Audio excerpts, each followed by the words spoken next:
Hey DIYers, I'm Mark Montano, and today on Make Your Mark, we are celebrating fall with Boho Pumpkins.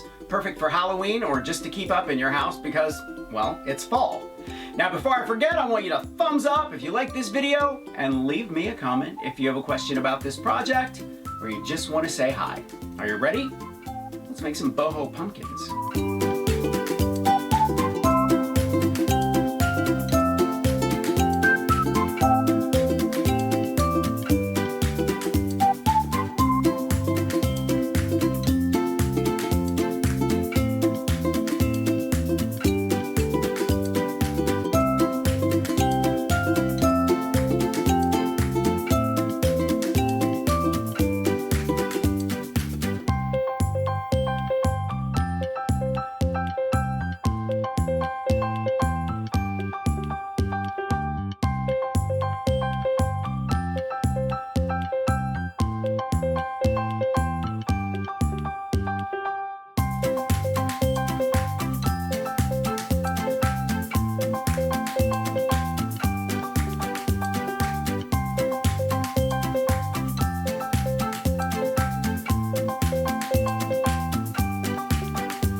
Instead of the plastic rhinestone trim, which you can find almost anywhere, you can also use ribbon or another fuzzy trim. Might look really cool.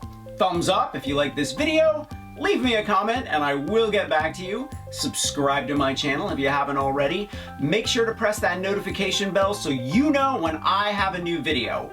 Grab a copy of the Big Ass Book of Crafts Volume 2, and I will see you next week. Bye.